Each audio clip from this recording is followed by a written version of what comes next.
Goodness comes and evil goes.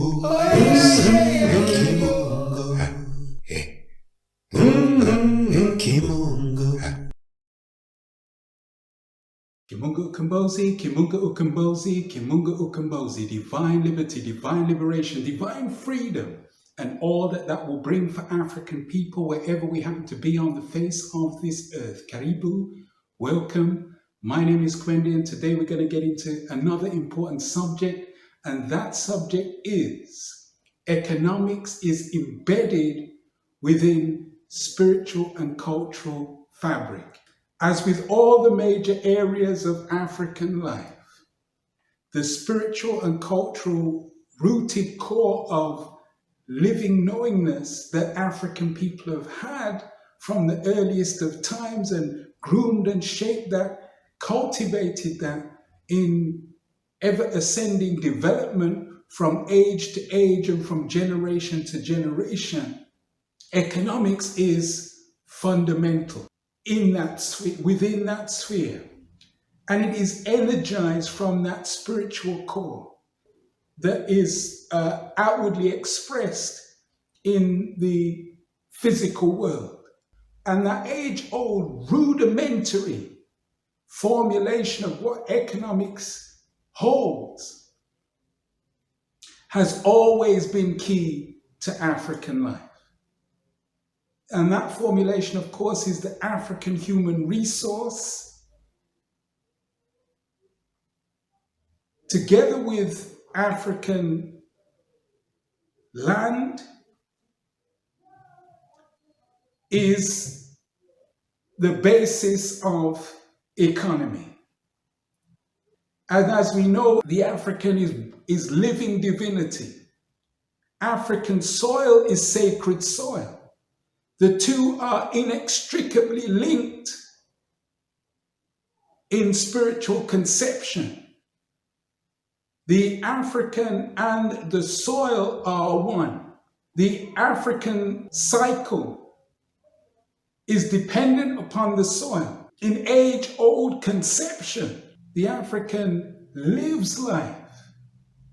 The African is laid to rest within the soil. The energies of the African permeates the vegetation and growth on the land. The vegetation grows, produces fruit, which the African then consumes to sustain and nourish life, only to return to the soil when that physical lifespan expires.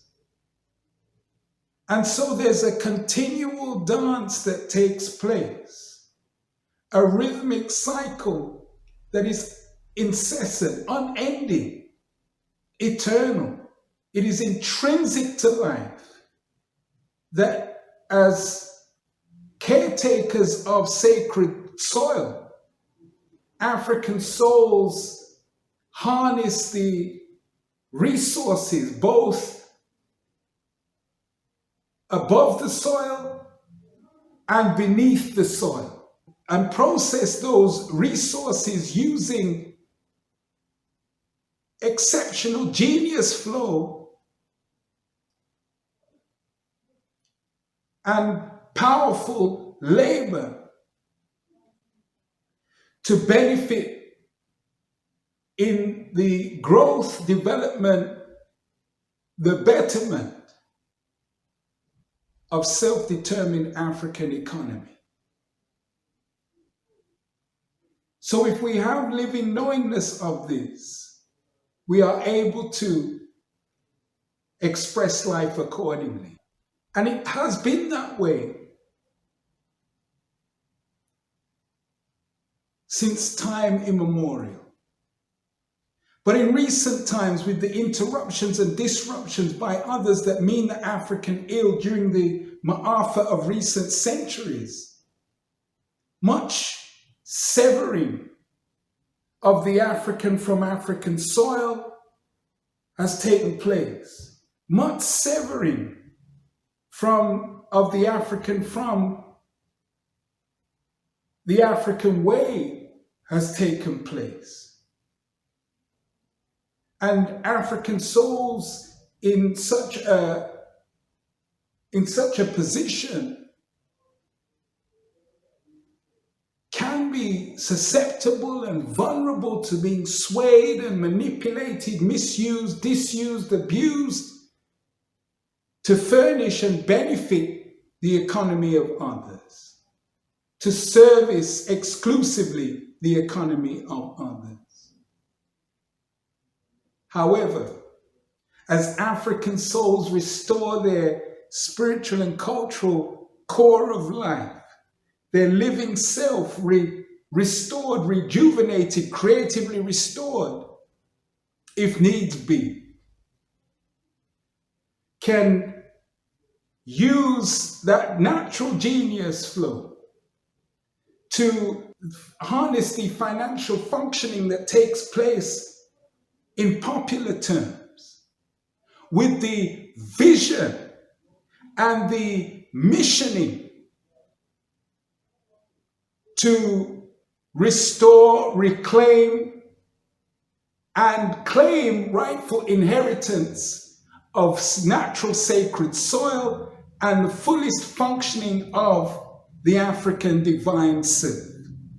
Both of those elements will victoriously lead to the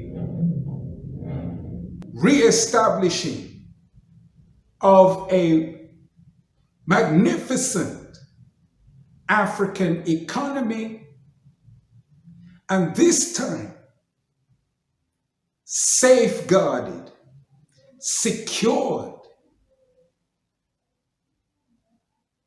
with all the lessons that can be learned from the African experience into eternity. So with that food for thought, and surely it is food for thought, Kimunga Ukombozi, Kimunga Ukombozi, Kimunga Ukombozi, divine liberty, divine liberation, divine freedom, and all that that will bring for African people wherever we happen to be on the face of this earth.